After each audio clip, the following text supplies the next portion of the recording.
Bonjour, cher peuple de Dieu. Est-ce que vous savez qu'il y a des gens qui ne vont jamais vous aimer? Eh oui, il y a des gens qui ne vont jamais vous aimer. Je fais cette vidéo par rapport à ceux-là qui sont faibles émotionnellement.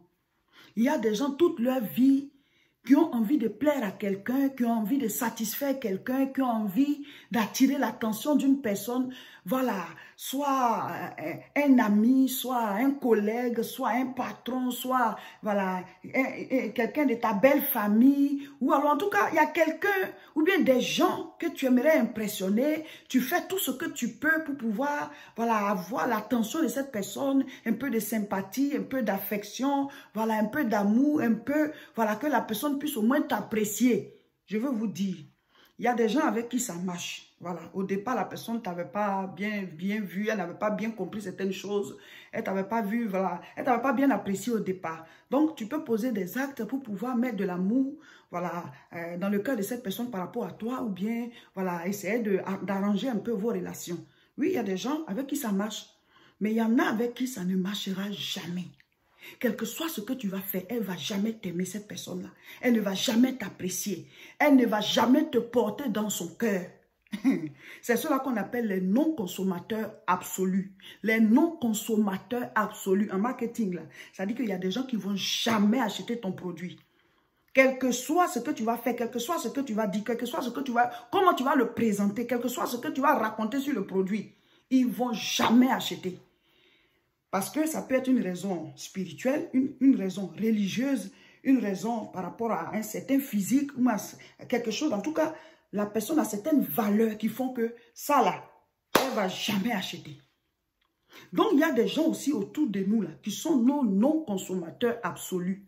La personne ne va jamais t'aimer. Vous devez vous libérer émotionnellement de certaines choses. On ne dit pas de s'en foutre des gens, mais soyez guéris. Soyez guéris et aguerris. Je fais ce que je peux, je te respecte, moi je t'aime, mais si tu ne m'aimes pas, je ne vais pas me tuer pour ça.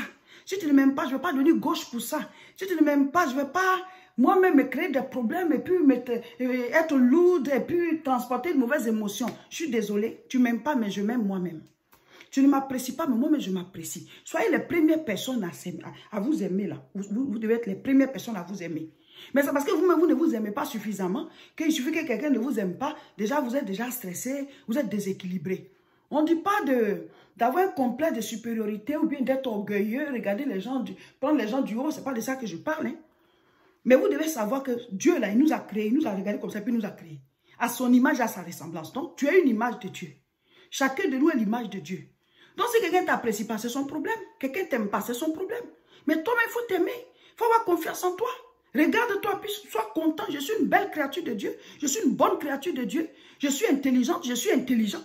Il faut vous donner de la valeur. C'est vrai, tu peux ne pas être fort dans un certain domaine. Mais il y a des domaines où tu es fort. Est-ce que vous savez que chacun de nous est roi dans un domaine? Il y a des choses qu'on peut faire, tout le monde peut le faire. Mais il y a un domaine dans lequel, là, vraiment, tu es fort dans ce domaine. Il faut vous libérer de ce stress-là, de toujours vouloir plaire à quelqu'un, de toujours vouloir, voilà, faire quelque chose pour que la personne vous apprécie. Votre vie même n'est pas libre, vous vivez, vous êtes tenu, voilà, comme un chien ou bien un chiot, voilà, par une corde là. Parce que vous voulez que la personne vous apprécie. Souvent, vous êtes au gauche, vous posez des actes et la personne continue de ne pas vous apprécier. Mais libérez-vous de ça. Libérez-vous de ça. Même Dieu ne fait pas l'unanimité. Dieu ne fait pas l'unanimité. Ce n'est pas tout le monde qui aime Dieu. Et ce n'est pas tout le monde qui aime Dieu. Il y en a qui disent même qu'il n'existe pas. Est-ce que c'est pour ça qu'il n'existe pas? Dieu, il est Dieu.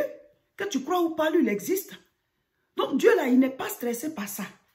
Il tend les mains, il demande à tout le monde de venir. Mais le fait que tu ne viennes pas là, si quelqu'un ne vient pas, le fait que la personne ne vienne pas, ne peut pas créer des problèmes à Dieu. Il ne va pas pleurer pour ça, il ne va pas s'asseoir au ciel pour être triste. Mais vous, vos émotions sont tenues par ces choses-là. Vous voulez plaire à une certaine personne, vous voulez tout faire pour avoir son amitié, son affection, donc vous êtes tenu par... Et puis voilà, vous souffrez, la personne n'apprécie pas tes choses, ça vous fait souffrir. On n'a pas apprécié ton habit, ça vous fait souffrir. J'ai tout fait, mais la personne ne m'apprécie pas. J'ai fait tout, et vous êtes embêté pour ça, et ça agit sur vos journées, ça agit sur vos nuits, vous ne pouvez pas dormir, vous pleurez, et tout ça. Je vous dis, il y a des gens qui ne vont jamais vous aimer. C'est comme ça, une dame dit que, quand elle s'est mariée, sa belle famille, voilà, sa belle-mère et puis ses deux belles-sœurs avaient l'habitude de la manipuler comme ça. Voilà. Elle dit que son mari, il a un seul frère, 2 sœurs, et puis, voilà, sa maman, ils ont perdu les papas tôt. Donc, quand elle s'est mariée, voilà, son grand frère, lui, il était déjà marié, et voilà. Et puis, elle s'est mariée, elle et son mari, ils ont fait leur mariage, mais les 2 filles-là, voilà, elles sont, voilà, après le grand frère, il y a une fille, ensuite, il y a celui-là, puis il y a l'autre fille. Il y a une qui est dernière. Donc, elles sont tout le temps ensemble, l'autre, elle n'est pas encore mariée, la dernière, je ne sais pas si elle est étudiante, mais plus leur maman, là, les 3, là, fatiguaient, voilà, la nouvelle mariée, là. Donc, elle dit, avant même de se marier, voilà, quand son mari allait la présenter et tout ça, elles avaient une manière d'être. Dès que son mari s'est levé, elles ont rigolé un peu entre elles là. Donc elle a commencé à se regarder. Qu'est-ce qui ne va pas sur elle? Pourquoi les dames là, elles sont en train de rigoler? Donc elles ont commencé à faire des choses à l'insu de son mari. On lui envoie des petites piques et tout ça, que ses habits et tout. Ah, ça, tu n'as même pas repassé et puis tu as mis. Mais ça, tu as acheté ça à combien? Vous voyez un peu ce genre de comportement là. Et sa belle-mère et ses 2 belles-sœurs. Donc, elle dit que comme on venait de la présenter, elle s'est dit, bon, si elle commence à réagir, ils vont dire, ah, la fille que tu as envoyée, elle est palabreuse ou bien elle est comme ceci, elle est comme cela. Donc, elle s'est dit que ben, il faut supporter. Parce qu'elle et son mari s'entendent bien. Mais on ne choisit pas sa famille. C'est comme ça que les soeurs de son mari, sa maman qu'elles sont. C'est comme ça qu'elles sont. Donc, elle dit qu'elle n'a pas envie de perdre son foyer. Donc, elle supportait les dames là. Donc, elles ont l'habitude de faire ce genre de choses. Après, elle s'est dit, bon, elle va essayer d'être copine un peu avec les filles là.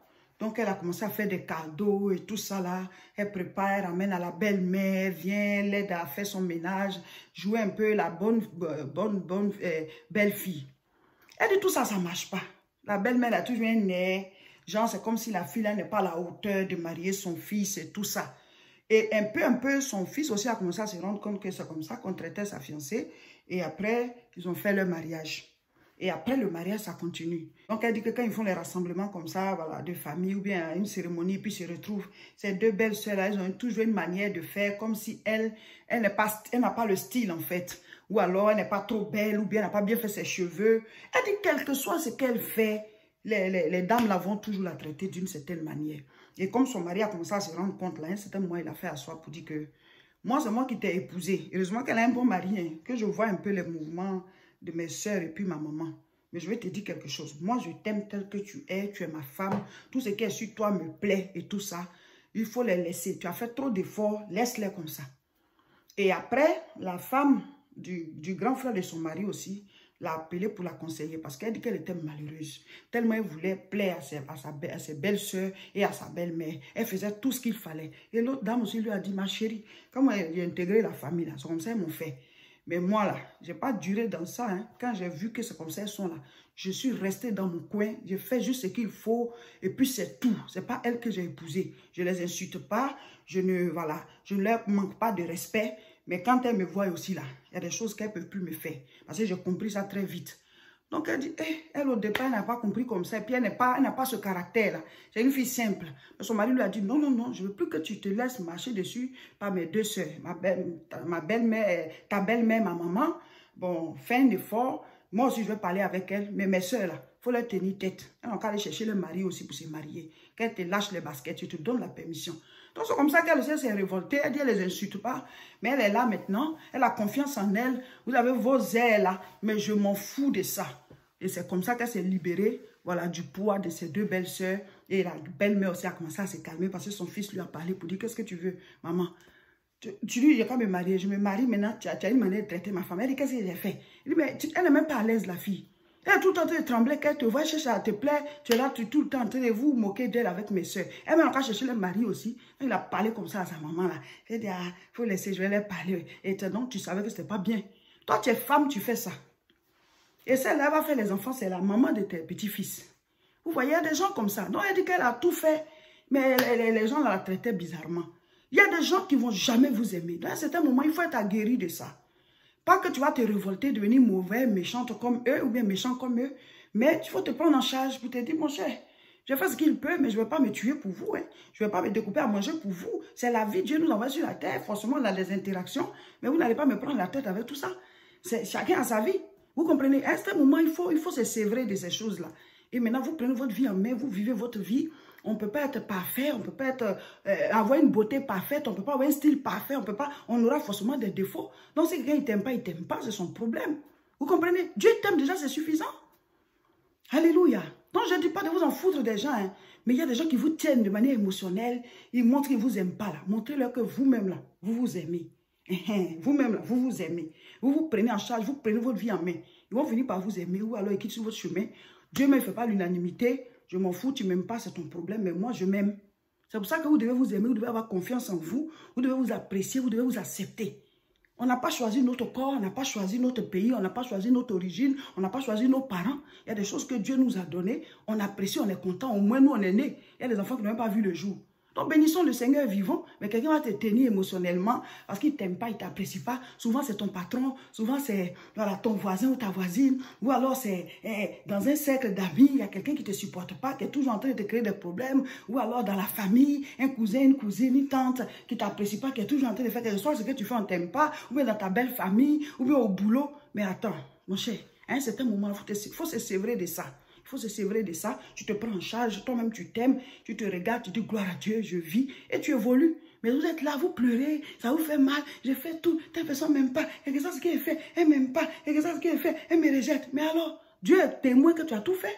Dieu est témoin que tu fais un effort. On ne va pas se d'occuper à manger pour donner aux gens. Amen. Lisons. 1 Jean 4, verset 20.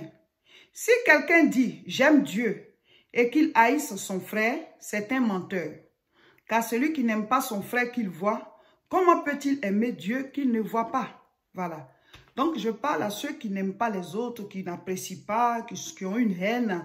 Quel que soit ce que la personne fait, tu ne vas jamais l'apprécier. Tu vas toujours la stresser, tu vas toujours la rejeter. Souvent même, c'est vos propres enfants. Quel que soit ce que la personne fait, quel que soit ce que cet enfant l'a fait, ou bien ce que cette fille l'a fait, tu es son père, tu es sa mère, tu ne vas jamais l'aimer. En tout cas, elle ne sait même pas ce qu'elle a fait, qu'est-ce qu'elle a fait à son père ou sa mère, et puis on ne l'aime pas. Non, mes frères, mes soeurs, cet enseignement-là, il faut que chacun de nous comprenne que on ne doit pas stresser les autres, on ne doit pas les rejeter, on ne doit pas leur créer des problèmes. La vie, là, à un certain moment, on va tous partir. Donc, pourquoi poser de tels actes?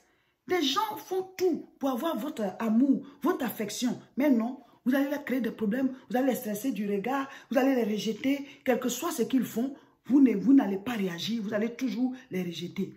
Mais la Bible dit quoi? Que si tu dis que ton frère que tu vois, tu dis que tu ne l'aimes pas, ce n'est pas Dieu que tu vois, que tu ne vois pas, que tu vas aimer. Surtout nous qui prions là, il faut qu'on revoie notre comportement.